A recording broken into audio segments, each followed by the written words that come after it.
नमस्कार दोस्तों, आप सभी का आज के इस सेशन में स्वागत है। लास्ट सेशन में मैं आपके साथ मनी लॉन्ड्रिंग के कंसेप्ट को डिस्कस कर रहा था। मनी लॉन्ड्रिंग का मीनिंग एक्चुअली हमने देखा और प्रोसेस ऑफ मनी लॉन्ड्रिंग हमने आपके साथ डिस्कस किया। और ये बात भी मैंने आपको बताई लास्ट सेशन में कि there could be many different ways to launder money, but the process, the impact of money laundering, the process of money laundering is more or less same. Impact भी सेम रहेगा और process भी same है। भाई तरीका कुछ भी हो सकता है, लेकिन उसकी जो स्टेजेस हैं वो लगभग वही होती हैं जो लास्ट क्लास में मैंने आपके साथ डिस्कस करी। Now in this session I am going to discuss with you impact of money laundering on an economy. Impact of money laundering on an economy. आइए इस कंसेप्ट को हम लॉजिकली सीखने की कोशिश करें। आपके एग्जाम में एक क्वेश्चन पक्का आने वाला है मनी लॉन्ड्रिंग के ऊपर। अब वो क्या आ सकता है? अब आप मनी लॉन्ड्रिंग को अपने जो आपके सिलेबस में है उसको दो पार्ट में आप क्लासीफाई कर सकते हैं। एक तो कंसेप्ट है आपके सिलेबस में, कंसेप्ट कि मनी लॉन्ड्रिंग का कंसेप्ट क्या है, और जो दूसरी चीज़ आपके सिलेबस में है वो है एक्ट, मनी लॉन्ड्रिंग एक्ट, जिसको हम PMLA शॉर्ट में कहते हैं, prevention of money laundering act. तो आज के सेशन में शुरुआत सेशन की शुरुआत हम कर रहे हैं impact of money laundering on an economy. Impact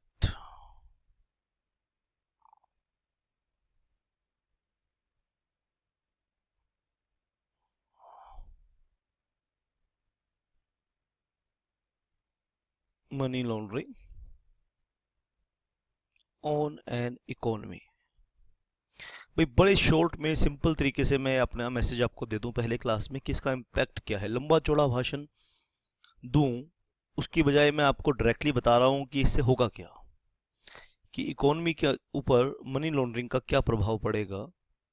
सीधी सी बात है, सीधी सी बात है कि जब आप मनी लॉन्ड्रिंग करेंगे ना, इसके इससे क्या होगा, मनी सप्लाई बढ़ जाएगा, इकोनॉमी के अंदर पैसा ज़्यादा आ जाएगा। ठीक है, पैसा ज़्यादा आने से बड़ी ज़बरदस्त चीज़ है, ये पैसा आ रहा है आपके पास, देखो आपकी जेब में पैसा आ रहा है, कहीं से भी आ रहा है।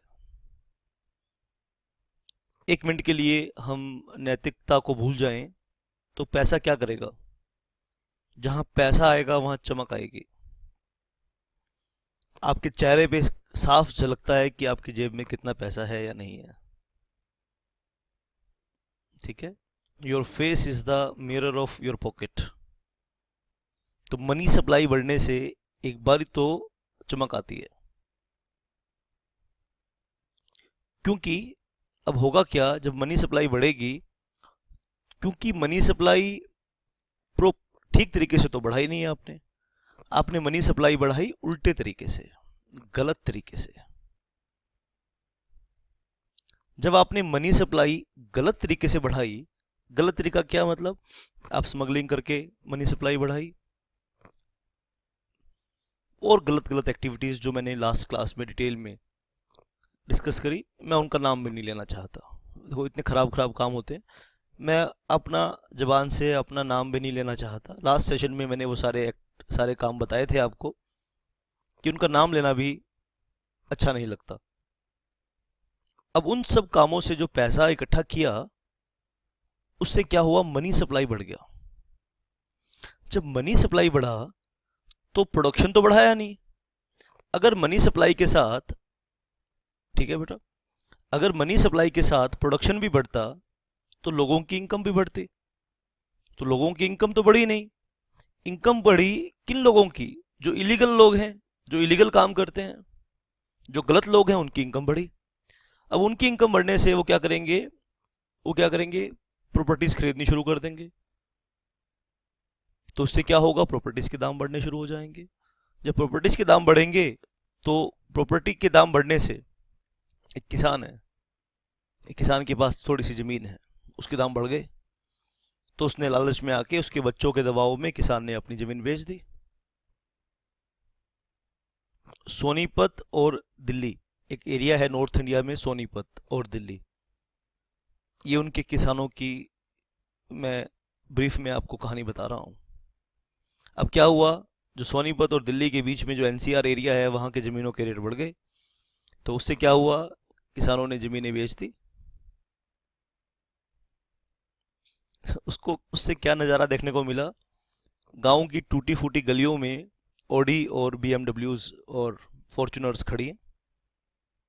यानी उन लोगों ने क्या कर दिया, मनी सप्लाई करने से, मनी सप्लाई होने से डिमांड बढ़ गई, डिमांड डिमांड बढ़ गई, लेकिन कोरस्पॉन्डिंग डिमांड इंक्रीज हुई, but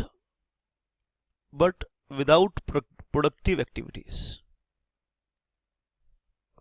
without productive activities. Demand तो बढ़ गई आपकी, लेकिन साथ में प्रोडक्टिव एक्टिविटीज तो हुई नहीं कोई, खाली पैसा पैसा आया।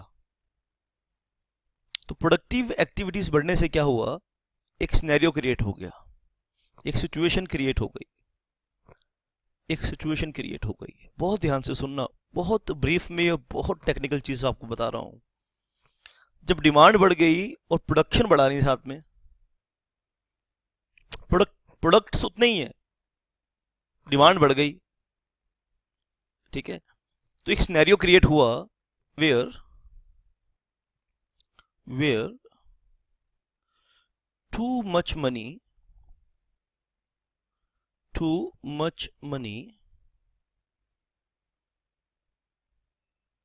is chasing too few goods.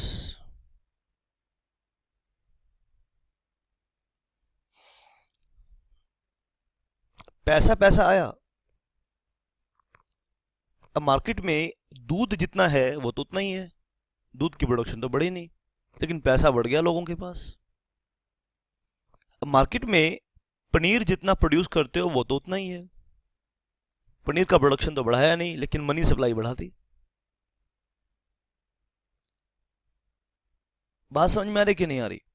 अब जमीन तो उतनी ही है, जमीन तो बढ़ नहीं सकती, लेकिन मनी सप्लाई बढ़ा दी।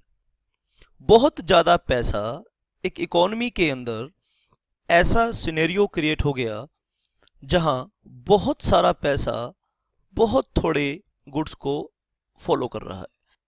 दोबारा से सीखिए, बहुत सारा पैसा, पैसा बहुत है लेकिन गुड्स कम है।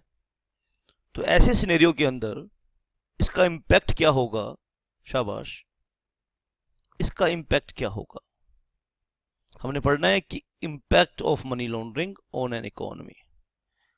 पूरी इकोनॉमी का सत्यानाश होगा उस पैसे से, ठीक है। लेकिन सिर्फ एक इंपैक्ट मैं यहां बता रहा हूं, और कई सारे इंपैक्ट, गलत चीजें आ जाएंगी, घूसखोरी बढ़ जाएगी, करप्शन बढ़ जाएगा, देश की सिक्योरिटी खतरे में पड़ जाएगी, सिविल राइट्स खतरे में पड़ जाएंगे, गुंडागर्दी बढ़ जाएगी, दबंगई बढ़ जाएगी, दादागिरी बढ़ जाएगी, लोगों का सुख चैन आराम खत्म हो जाएगा, बच्चे नशे करने शुरू हो जाएंगे। अब एक माँ बाप के लिए इससे बुरी बात क्या हो सकती है? एक माँ बाप के लिए इससे बुरा कुछ नहीं हो सकता अगर उसका जवान लड़का नशेड़ी हो गया है। इससे बुरी चीज किसी भी इंसान के साथ नहीं हो सकती कि उसका जवान लड़का नशेड़ी हो गया है। जहां नशा होगा, बॉडी तो वहीं रहेगी लेकिन कंट्रोल खत्म हो जाएगा। तो वहां सारी बुराइयां, जो दुनिया की बुराइयां होती हैं, नशेड़ी के पल्ले सारी बुराइयां वो होती हैं। नशेड़ी आदमी का कोई करेक्टर नहीं होता। जो नशे के पास है, चाहे वो कोई भी नशा है, कोई भी नशा है, अगर आप किसी भी नशे के पास हैं तो आपके अंदर रियल मेटल होगी ही नहीं, रियल करेक्टर आपके अंदर होगा ही नहीं। तो पूरी इकोनॉमी का सत्यानाश, बेड़ा गर्क हो जाने वाला है मनी लॉन्ड्रिंग से। लेकिन टेक्निकली मैं बता रहा हूं कि क्या इंपैक्ट पड़ेगा, टेक्निकली क्या इंपैक्ट पड़ेगा। Where too much money is chasing too few goods, वहां पर क्या बढ़ेगा, इन्फ्लेशन, महंगाई। अब समझ में आई इंडिया में महंगाई क्यों कंट्रोल नहीं होती। इन्फ्लेशन। और इन्फ्लेशन क्या है? जितना मर्जी कमा लो पूरा ही नहीं पड़ता, बरकत ही नहीं आती। एक आम आदमी अपने बच्चों को दूध नहीं पिला सकता। एक आम आदमी जो मेहनत करता है, जी तोड़ के शारीरिक श्रम करता है, वो अपने बच्चों को दाल नहीं खिला सकता, दूध नहीं पिला सकता, अपने बच्चों को एजुकेशन नहीं दिला सकता, अपने बच्चों को सबसे basic necessity of human existence, सिर पे छत चाहिए होती है भाई, सिर पे छत चाहिए होती है गर्मी सर्दी और बरसात से बचने के लिए। अब देखो, अगर ब्लैक मनी बहुत ज्यादा होगा प्रॉपर्टीज के रेट बढ़ जाएंगे। कुछ थोड़े लोग उसमें अपनी चांदी काटेंगे। कुछ थोड़े प्रॉपर्टी डीलर्स जिनका धंधा रातों रात प्रॉपर्टीज के रेट बढ़ाना होता है, सिर्फ उन लोगों को फायदा होगा। बाकी मेजॉरिटी मासेस सफर करेंगी इन्फ्लेशन से। आज आप सिचुएशन में देखो बेटा, आप आज समझदार हैं, बड़े हो चुके हैं। क्या आप देखो, क्या एक आम आदमी जो 15-20 हजार रुपए कमाता है, क्या वो घर बनाने की सोच सकता है? क्या वो घर बनाने की सोच सकता है? कभी भी नहीं सोच सकता। तो इसका इम्पैक्ट आप फील कर सकते हैं, महसूस कर सकते हैं। पोल्यूशन बढ़ेगा, लोग गाड़ियां खरीद लेंगे, सड़कों पे ट्रैफिक जैम हो जाएंगे। मैं कह रहा हूं, सारी नेगेटिविटी, जब मैंने ये कह दिया कि देश की सुरक्षा खतरे में पड़ जाएगी, तो इससे खराब बात क्या हो सकती है? बताओ, क्या हो सकती है इससे खराब बात? जब मैं ये बता रहा हूं कि आदमी के सिर के ऊपर से छत चली जाएगी, तो इससे खराब बात क्या हो सकती है? जो खाने पीने की बेसिक नेसेसिटीज हैं, दूध और दाल, वही आदमी नहीं परचेज कर पाएगा, तो इससे खराब चीज बताओ क्या हो सकती है? तो दोस्तों, हम इस कंसेप्ट को बड़े ही खूबसूरत तरीके से पढ़ेंगे, impact of money laundering on an economy. ठीक है, इससे बुरी चीज इकोनॉमी में कुछ नहीं हो सकती। अब ये जो मनी लॉन्ड्रर्स होते हैं ना, ये जो जहां लूप होल्स होते हैं, इस कंसेप्ट को भी मैं डिस्कस करूंगा, जहां गैप्स होते हैं, डेवलप्ड इकोनॉमी को ये आसानी से शिकार नहीं बना पाते, क्योंकि वहां पर मैक्सिमम जो है वो एक सिस्टमेटिक चीजें हैं। जहां अनसिस्टमेटिक चीजें हैं, अनऑर्गेनाइज सेक्टर बहुत ज्यादा है, जहां पे अकाउंटिंग प्रॉपर तरीके से मेंटेन नहीं होती है, तो वहां पर मनी लॉन्ड्रिंग के अपॉर्चुनिटीज ज्यादा होती हैं।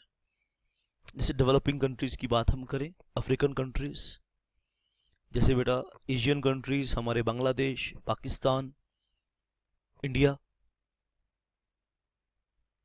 इंडिया में तो काफी ज्यादा इनिशिएटिव लिया जा रहा है इस चीज को रोकने के लिए, और जब से तो ये नरेंद्र मोदी आए हैं। अब आप भी कई बार कंफ्यूज हो जाते हैं, कुछ लोग मोदी की बहुत तारीफ करते हैं और कुछ लोग मोदी को बहुत बुरा बोलते हैं। एक चीज आप ऑब्जर्व करना, मैं आपको एक बात बता रहा हूं, मनी लॉन्ड्रिंग के हवाले से, मनी लॉन्ड्रिंग के रेफरेंस से मैं आपको, आप अपने नरेंद्र मोदी पीएम को जज कर सकते हैं कि वो एक अच्छे प्राइम मिनिस्टर साबित हो रहे हैं कि नहीं हो रहे हैं। आप देखना कि जो लोग मोदी की बुराई करते हैं, वो कहीं ना कहीं से, कहीं ना किसी से, किसी ना किसी तरीके से डायरेक्टली या इनडायरेक्टली प्रॉपर्टी के बिजनेस से जुड़े हुए हैं। जो जो तो प्रॉपर्टी के बिजनेस से जुड़े हुए हैं, वो तो खून के आंसू रो रहे हैं। वो तो सुबह से लेके, ऐसे मेरे कई दोस्त हैं और मेरी उनसे बड़ी गर्मा गर्म बहस होती है, सुबह से लेकर शाम तक अरविंद केजरीवाल की तरह रोते रहते हैं, मोदी मोदी मोदी ने ये खराब कर दिया, मोदी ने ये कर दिया। मोदी की बुराई क्यों करते हैं वो? क्योंकि मोदी ने इस तरह का सिस्टम डेवलप कर रहे हैं जिससे ब्लैक मनी के ऊपर रोक लग रही है। अब प्रॉपर्टीज के, भाई एक आम आदमी है, अब वो तो प्रॉपर्टीज खरीद खरीद के रखेगा नहीं, उसको तो बेचारे को एक अपना घर मिल जाए वही गनीमत है। तो ये प्रॉपर्टीज के रेट कौन बढ़ाते हैं? जो मेहनत की कमाई बढ़ते हैं। जो लड़का बैंक में नौकरी करता है, 50,000 रुपये सैलरी लेता है, वो बढ़ाता है प्रॉपर्टी की कीमतें। जो बैंक में क्लर्क लगा हुआ है वो बढ़ाता है, जो मार्केटिंग एग्जीक्यूटिव है बेचारे को 15,000 रुपये सैलरी मिलती है महीने की, क्या वो बढ़ाता है प्रॉपर्टीज की कीमतें? कौन बढ़ाता है प्रॉपर्टीज की कीमतें? जो स्कूल में जो मास्टर है वो बढ़ाता है प्रॉपर्टीज की कीमतें? प्रॉपर्टीज की कीमतें बढ़ाते हैं जो गलत तरीके से लोग पैसा कमाते हैं, जिनके पास ब्लैक मनी ज्यादा है। आप दिल्ली से पहले एरिया आएगा आपको, आप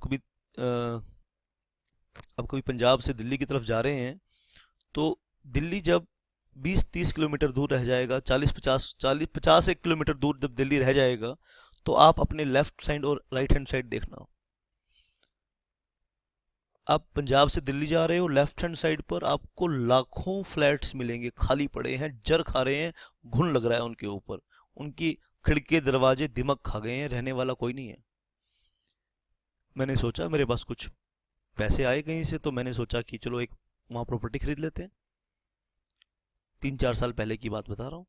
वहां गया मैं, रेट पूछा 1.5 करोड़, 2 करोड़। मैंने कहा भाई 2 करोड़ इस जंगल में, माचिस की डिब्बी में, इस माचिस की डिब्बी के लिए 2 करोड़ रुपए मांग रहे हो? एक फ्लैट के लिए, मतलब फ्लैट को मैं माचिस की डिब्बी बोलता हूँ, एक माचिस की डिबिया के लिए तुम 2 करोड़ रुपए मांग रहे हो? और दरवाजे पुअर कंस्ट्रक्शन, दरवाजे खिड़कियां गली हुई, दिमक लगी हुई, शीशे टूटे हुए, फर्श का कोई अता पता नहीं है, इतनी 1-1 फुट की धूल जमी हुई है उसके ऊपर, दीवारें दोबारा से बिल्कुल खराब हो रखी हैं, सीलन से खराब हो रखी हैं, उनमें रहा कोई नहीं।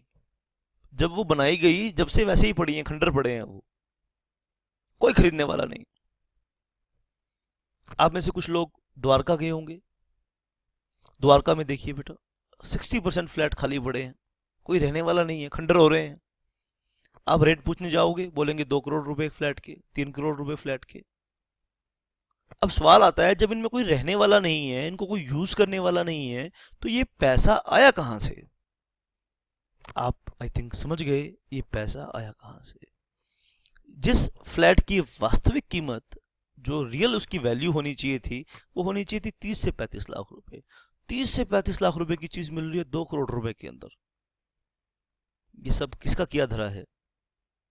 मनी लॉन्ड्रिंग का। तो आइए इस कंसेप्ट को हम एग्जामिनेशन पॉइंट ऑफ व्यू से देखें और डिस्कस करें इसे, और आप इसे बहुत बढ़िया तरीके से तैयार करेंगे। ये एग्जामिनेशन पॉइंट ऑफ व्यू से बहुत इंपॉर्टेंट क्वेश्चन आपका होने वाला है। शाबाश बेटा।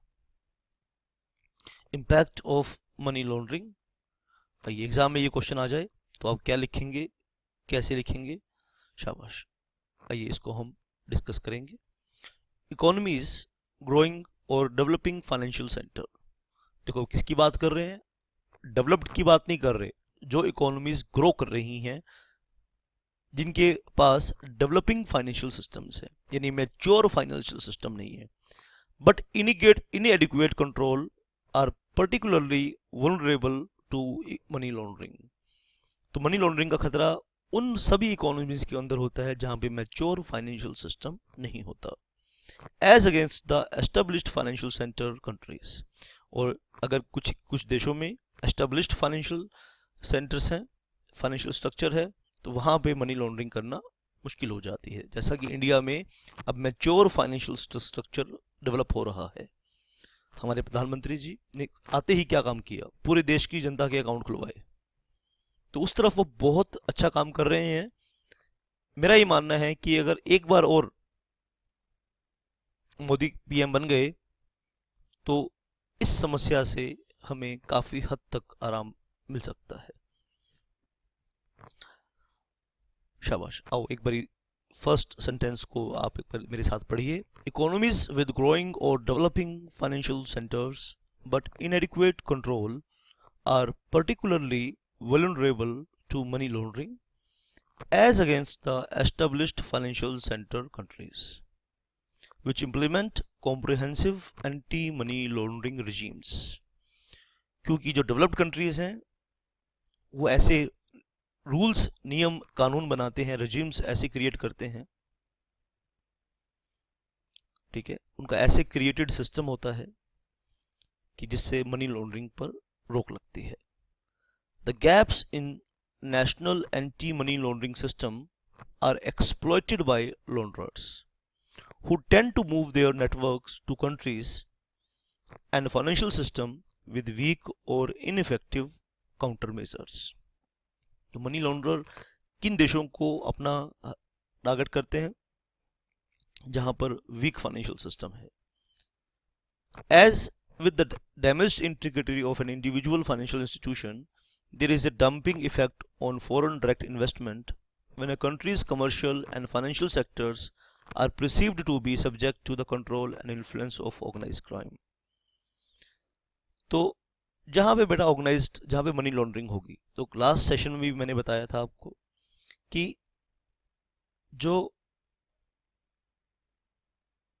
मनी लॉन्ड्रिंग है और क्रिमिनल एक्टिविटी का है, इनका आपस में बहुत गहरा रिलेशनशिप है. ये एक सिक्के के दो पहलू होते हैं. जहां मनी लॉन्ड्रिंग होगी वहां ऑर्गेनाइज्ड क्राइम जरूर होगा, और जहां ऑर्गेनाइज्ड क्राइम होगा वहां फॉरेन डायरेक्ट इन्वेस्टमेंट भी नहीं आएगा, बाहर से प्रॉपर तरीके से पैसा भी इन्वेस्ट नहीं होगा, और दुनिया और वहां का बिजनेस.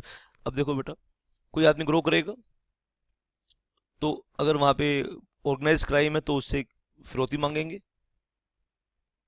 उसके बच्चों को किडनैप कर लेंगे. तो कोई भी आदमी अपने मनी को शो नहीं करेगा, कोई भी आदमी पैसा कमाने का उसको मोटिवेशन नहीं मिलेगा, उसको डर लगेगा कि अगर मैंने बहुत ज़्यादा पैसा कमा लिया तो कहीं मेरे बच्चों को ना किडनैप कर ले कोई. तो ऐसे माहौल में क्या बिजनेस डेवलप करेगा? बिल्कुल नहीं करेगा. जहाँ बिजनेस डेवलप नहीं करेगा वहाँ कोई भी चीज़ डेवलप नहीं हो सकती. आइए इस फर्स्ट पैराग्राफ को आपने डिस्कस करना है बेटा. कोई भी आपको डाउट है, कोई भी आपको समस्या है, you can always ask question at my WhatsApp number. In times of decelerating growth, an infusion of hard currency can bolster a country's foreign reserves.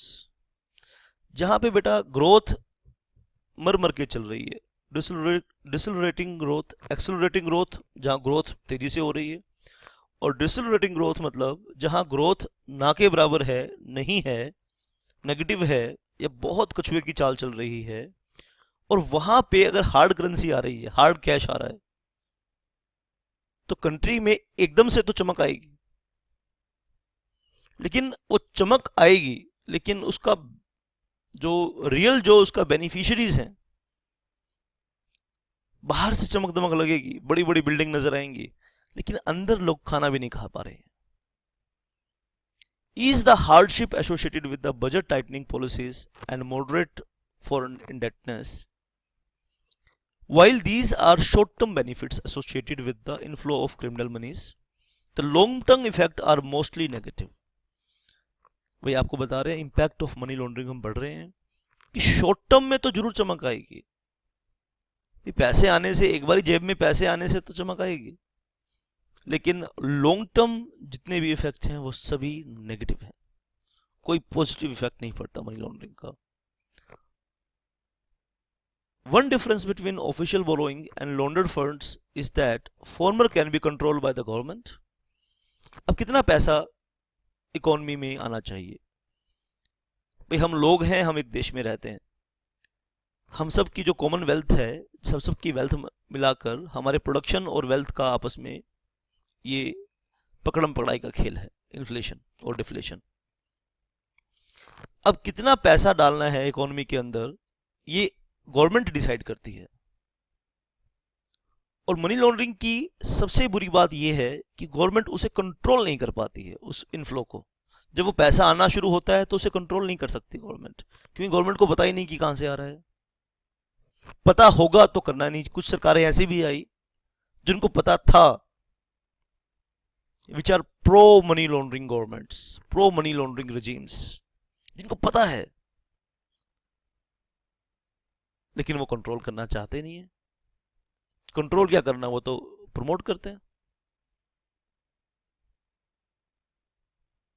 तो एक जो बड़ा अंतर है वो ये है कि गवर्नमेंट कंट्रोल नहीं कर पाती. कंट्रोल नहीं कर पाती तो इन्फ्लेशन पे लगाम लगाना मुश्किल हो जाता है.